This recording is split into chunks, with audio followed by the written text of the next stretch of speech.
Ce samedi 30 mai, à l'espace numérique et artistique du TCO à Trois-Bassins, situé dans le quartier de la Grande Ravine, on a bougé, chanté, dansé et même slamé. Professionnels et amateurs ont pu se rencontrer lors d'une après-midi portes ouvertes destinée à mieux faire connaître la cyberbase. Aujourd'hui, en fait, on a inauguré la cyberbase. Mais il y a aussi, il faut savoir, à Trois-Bassins, des activités artistiques liées avec le TCO, bien sûr, qui sont sur la voix et la danse.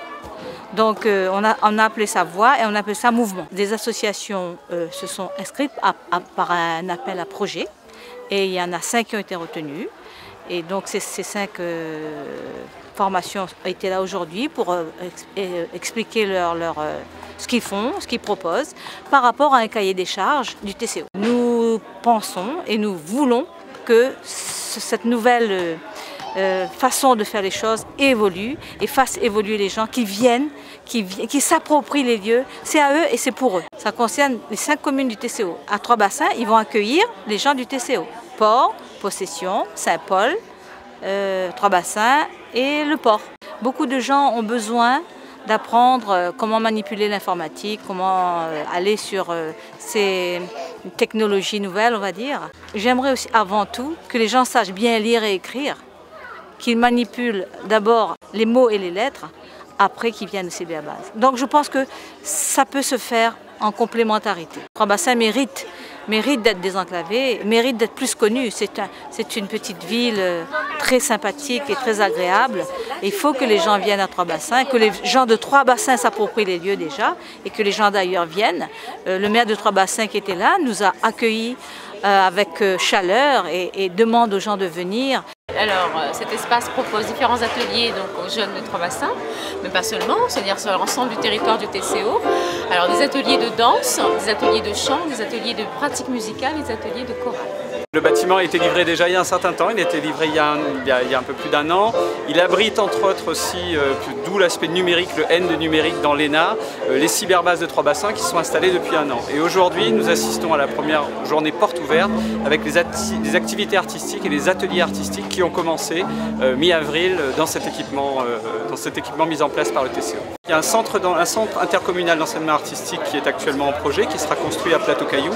Et les bâtiments de Trois-Bassins font partie de ce projet. Donc ce projet couvre l'ensemble du territoire. Il y a des cours aussi bien à Trois-Bassins, il y en a à Saint-Leu dans le cadre de l'EMA, il y en a à Village-Titan au port. Nous avons plusieurs secteurs, le port Possession, Saint-Paul et Saint-Leu Trois-Bassins. L'idée était non pas de vampiriser, de tuer les associations qui existent sur le territoire, mais plutôt de travailler en collaboration avec aussi bien ces associations que les entreprises privées, parce que dans ceux qui ont répondu au marché, il y a des associations, il y a des entreprises privées comme EMA, et de travailler avec ces partenaires à la fois dans des activités décentralisées dans leurs propres locaux ou parfois par des locaux mis à disposition de la commune ou sur ces 2 sites spécifiquement, des sites qui seront donc des sites TCO. C'est-à-dire que ces ateliers sont ouverts à tous, à partir certainement à partir de 9 ans par contre, et même il y a des ateliers pour les adultes. Et voilà, donc ça s'adresse à tout le monde. Tout le monde peut s'inscrire à ces ateliers et je précise que sur la période de préfiguration du centre, ces ateliers sont gratuits pour l'instant. On verra à terme comment on construira l'école, mais pour l'instant l'accès est gratuit. C'est l'association La Famille avec pour vocation de mettre en avant la culture, c'est-à-dire la culture de la musique, de l'audiovisuel et de la danse. La première branche, c'est la branche de la danse.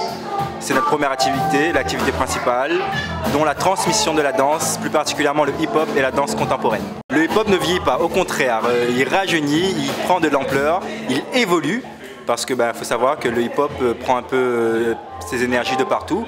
Et aujourd'hui, plus que jamais, on retrouve beaucoup d'horizons différents dans le hip-hop. Et au contraire, au lieu de l'affaiblir, ça le nourrit et il est encore plus présent aujourd'hui. Aujourd'hui, ça a changé. On est plus dans le mélange et dans la collaboration, ce qui ne se faisait pas avant. Vraiment, avant, c'était chacun à son côté, les puristes, le hip-hop, le slam. Aujourd'hui, non, le hip-hop a vraiment pris ses valeurs de mélange. Et même au niveau de la danse, il y a beaucoup moins de cases. On parle plus de danse que d'un style particulier. Et je pense que dans le milieu du hip-hop, c'est ce qu'il nous faut. Surtout nous à La Réunion, on est un peuple métissé. Et justement, le mélange, le maillage, c'est ça qu'on a besoin pour demain en fait. Il venait de discuter de ça avec mon bon d'allon. Il me disait, je te rappelle, les autres, on a 25 ans de ça, quand il disait à nous, quoi ils ont fait, ça s'en a fait, ça passait. Il y en a 2 générations là, dans du hip-hop. Le monde, il y a bien des autres hip-hop. Tout le monde a des petites casquettes, tout le monde a des petites baskets. Et en fait, le Nafel est toujours là et ça m'est hyper fier. En plus, il rentre dans les institutions. c'est juste magnifique. La fait son mal